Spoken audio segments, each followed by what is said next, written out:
kemudian permintaan 12 miliar itu artinya siapa saja yang ikut membahas itu? Permintaan si BPK ya, tim pemeriksa ya.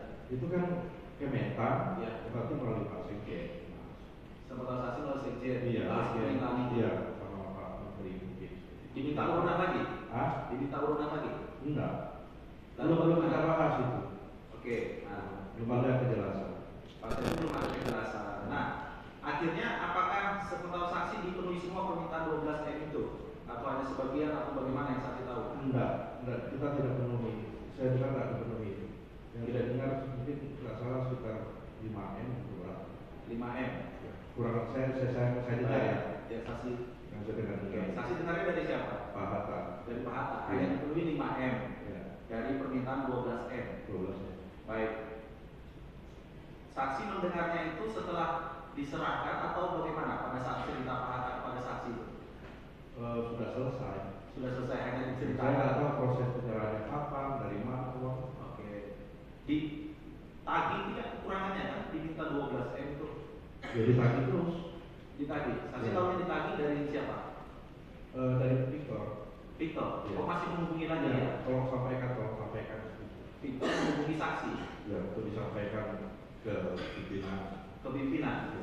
Nah, saksi menjawab apa? Kan tadi sudah melalui kata tuh. Iya. Kekurangannya Ya, kok ditagih ke saksi? Tidak ada saya jawab, tidak ada saya sampaikan, Ya? tidak ada saya tanggapi. Tidak tanggapi. Tidak. Baik. Itu kan saksi tahunya Pak Hatta ya yang mengurus 5M itu. Pak Hatta itu dapat uangnya sepengetahuan saksi dari mana dia? Pak pinjam, apa uang pribadi atau Dari dari vendor. vendor? Ya, dari vendor. Vendornya siapa? Tidak tahu saya. Tidak dijelaskan Pak Hatta. Tidak. Pak Hatta bagaimana bilangnya? Hanya dari vendor gitu. Ya. Vendor. Vendor. Vendor ini apa pemahaman saksi itu? Apakah vendor ini apa? Yang saksi maksud vendor itu? Penyedia.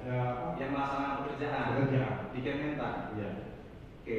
Memang begini, banyak fakta-fakta yang menarik saya kira dalam persidangan terdakwa Pak Syahrul Yassin Limpo ya, dan tentu semua faktanya sudah dicatat dengan baik oleh tim jaksa.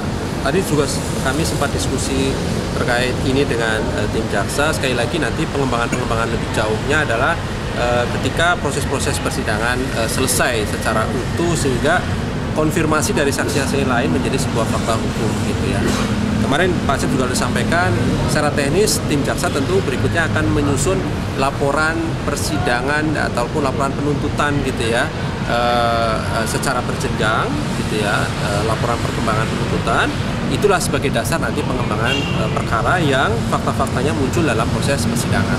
Kalau dalam proses penyidikan kan laporan pengembangan penyidikan biasanya penyidik langsung ya, sehingga bisa kemudian menetapkan pihak lain dalam pertanggungjawabannya. Tapi dalam proses-proses di persidangan memang laporan perkembangan penuntutan nanti akan disampaikan ketika semuanya setelah selesai. Jaksa akan menyimpulkan dalam analisisnya di surat tuntutan, baru kemudian menyusun laporan perkembangan penuntutan. Sebenarnya kan begini ya, fakta-fakta yang kemudian terungkap dalam persidangan itu kan memang ada beberapa yang temuan-temuan baru dari keterangan saksi yang sudah terbuka dalam proses persidangan. Nah, sedangkan untuk perkara Pak SYL sendiri kan masih berjalan penyidikannya untuk TPPU misalnya. Itu kan masih berjalan. Jadi sangat mungkin kemudian tim penyidik juga memanggil nama-nama orang yang kemudian muncul dalam proses persidangan untuk menelusuri lebih jauh terkait dengan aliran uang.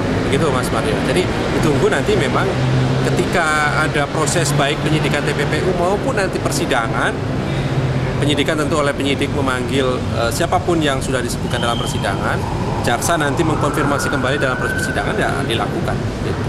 Ya, karena tentu memang prosesnya panjang. Mudah-mudahan tahun ini bisa selesai. Artinya dikebut dalam artian untuk segera menahan para termasuk yang kemudian terus kami dalami untuk penyelesaiannya karena itu kan tunggakan tahun lalu. Untuk ini kami berharap tidak menyimpan atau tidak